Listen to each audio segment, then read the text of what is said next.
Guyana के आसमान पर नहीं, मैदान पर चमका हमारा सूर्य। और जब सूर्य चमकता है तो फिर उसके आगे सबकी चमक फीकी पड़ जाती है। और यही हुआ भारत और वेस्ट इंडीज के बीच तीसरे टी20 इंटरनेशनल में, जब सूर्य की चमक के आगे विपक्षी टीम के कप्तान रॉबमैन पावेल की चमक भी फीकी पड़ गई और भारत ने तीसरा टी20 इंटरनेशनल जीत लिया और सीरीज जो है वो अब 2-1 पर आ गई है। भारतीय टीम ने कैसे जीता तीसरा टी20 इंटरनेशनल, आज बताऊंगा कि उसकी जीत की क्या वजहें हैं। लेकिन पहले बता दूं कि आप देख रहे हैं न्यूज बाइस्कोप और मैं हूं राकेश रंजन। गयाना में भारत और वेस्ट इंडीज के बीच तीसरा टी20 इंटरनेशनल खेला गया।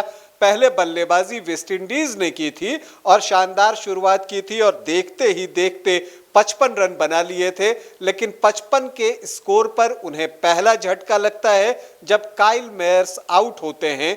उसके बाद फिर से एक साझेदारी आती है 20 रनों की चार्ल्स के साथ। फिर चार्ल्स जो है 12 रन बनाकर आउट होते हैं और वेस्ट इंडीज एक समय मजबूत स्थिति में था। 14 ओवर की समाप्ति के बाद उसका स्कोर था 105 रन 2 विकेट के नुकसान पर।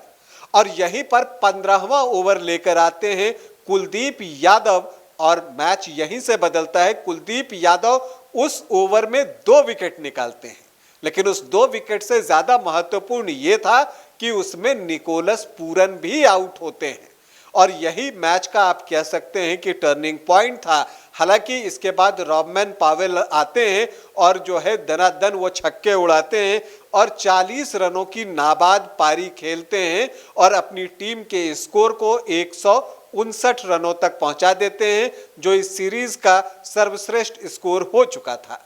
लेकिन सीरीज का सर्वश्रेष्ठ स्कोर आना अभी बाकी था क्योंकि भारतीय टीम उसे चेज करने वाली थी।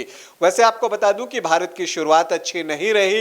यशस्वी जायसवाल को मौका मिला था ईशान किशन की जगह पर, लेकिन वो जो है पहले मैच में बहुत सफल नहीं हो सके और सिर्फ 1 रन बनाकर वापस पवेलियन लौट गए। तो शुभमन गिल का बुरा दौर खत्म नहीं हुआ और वो मात्र 6 रन बनाकर पवेलियन लौटे।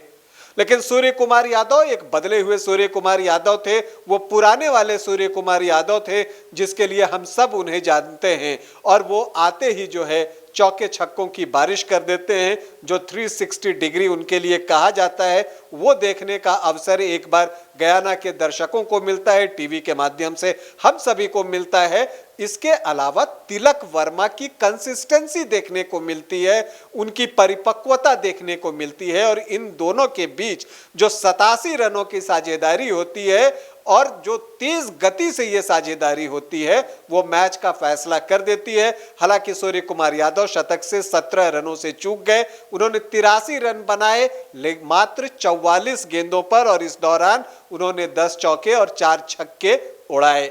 जहां तक तिलक वर्मा की बात है तो उन्होंने 37 गेंदों पर 49 रनों की एक पारी खेली। अब सवाल उठता है कि भारतीय टीम कैसे जीत गई, बिल्कुल पिछड़ रही थी तो कुछ गलतियों को उसने दूर किया। हालांकि कुछ गलतियां अभी भी बाकी है, उस पर मैं कभी और बात करूंगा। आज बात करता हूं कि भारतीय टीम क्यों जीती। तो इसका सबसे बड़ा कारण है कि जो भारतीय टीम का अप्रोच था वो अग्रेसिव था। और देखिए जो मॉडर्न डे का टी20 क्रिकेट है ना, यहां आप डर कर नहीं खेल सकते। तो भारतीय टीम ने वही किया। उसके 2 विकेट जल्दी जल्दी निकल गए थे। 6 रन पर पहला विकेट गिरा था, 34 रन पर दूसरा विकेट गिरा था। लेकिन भारतीय टीम इससे विचलित नहीं हुई, विकेट गिरते रहे लेकिन सूर्य कुमार यादव और तिलक वर्मा ने तेजी से रन बनाए, खास करके सूर्य कुमार यादव ने। तो भारतीय जीत की जो पहली वजह है वो है इसका अग्रेसिव अप्रोच। दूसरी वजह जो कि मैंने आपको पहले भी बताई वो ये है कुलदीप यादव का 15वां ओवर, जिसमें उन्होंने 2 विकेट लिए और उसमें पूरन का विकेट शामिल है। देखिए कुलदीप यादव के इस ओवर से पहले जब पूरन ने उनका सामना किया था तो एक छक्का लगाया था, रिवर्स शॉट लगाया था, उस पर बाउंड्री मिली थी। तो वो अटैकिंग थे, 12 गेंदों में वो 20 रन बना चुके थे। तो अब आप कह सकते हैं कि दबाव जो था वो कुलदीप पर था, लेकिन कुलदीप डरे नहीं। जो मैंने कहा ना अग्रेसिव अप्रोच वो देखने को मिला। वो क्या करते हैं कि गेंद को हवा में तो डालते हैं लेकिन थोड़ा खींच लेते हैं और थोड़ी तेज गति से डालते हैं। तो जब तक पूरन वहां पहुंचे गेंद उससे पहले निकलती है। विकेटकीपर संजू सैमसन गैदर करते हैं, गिल्लियां बिखेरते हैं और पूरन को वापस पवेलियन का रास्ता दिखाते हैं और यहीं से मैच बदलता है। तो जो जीत की दूसरी वजह आप कह सकते हैं वो है कुलदीप यादव द्वारा वेस्टइंडीज की पारी में फेंका गया 15वां ओवर।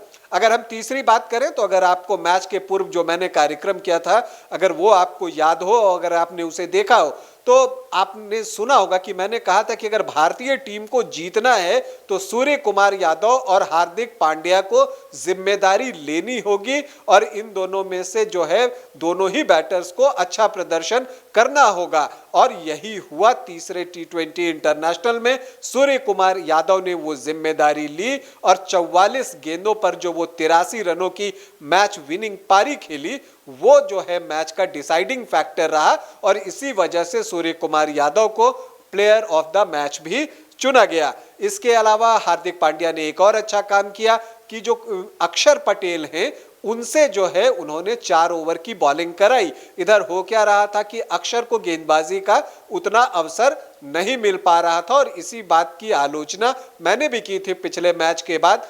तो इस बार जो है हार्दिक पांड्या ने अक्षर से पूरे ओवर कराए। तो जो चौथी वजह है वो यही है कि स्पिनर्स का तीसरे T20 इंटरनेशनल में बेहतरीन गेंदबाजी और वो रिस्पॉन्सिबिलिटी लेना और यही हुआ। देखिए तीनों ही स्पिनर, चाहे आप कुलचा की बात कर लें, कुलदीप और चहल की, और अक्षर की बात कर लें, तीनों ने अपने 4-4 ओवर फेंके और कुलदीप ने 3 विकेट लिए, अक्षर को 1 विकेट मिला। तो जो वेस्टइंडीज के 5 विकेट गिरे उसमें से 4 विकेट जो है वो स्पिनर्स ने ही निकाले। तो जीत की जो है एक बड़ी वजह ये भी है। तो अब अगर आप देखें कि 5वीं वजह क्या है भारतीय जीत की, तो वो है तिलक वर्मा की कंसिस्टेंसी और परिपक्वता।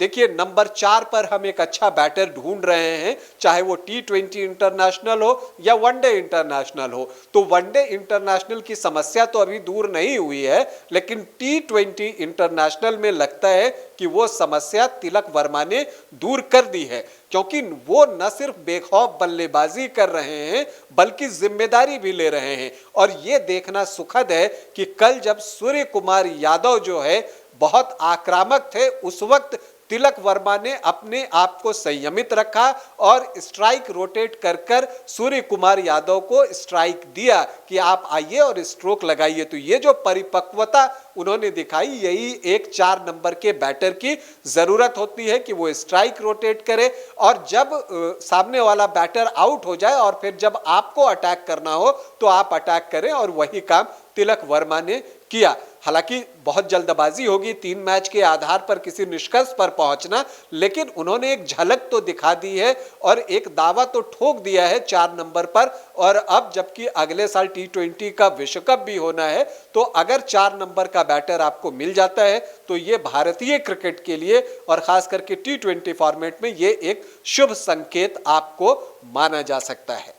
तो ये वो 5 वजह थी जिसकी वजह से भारतीय टीम ने वेस्टइंडीज को तीसरे T20 इंटरनेशनल में पराजित किया। हालांकि कुछ कमजोरियां, कुछ गलतियां जो है तीसरे T20 इंटरनेशनल में भी हुई, लेकिन अभी जीत का मजा खराब नहीं करते, उसकी चर्चा फिर कभी कर लेंगे। अभी आपसे अनुमति चाहेंगे, इजाजत दें, नमस्कार।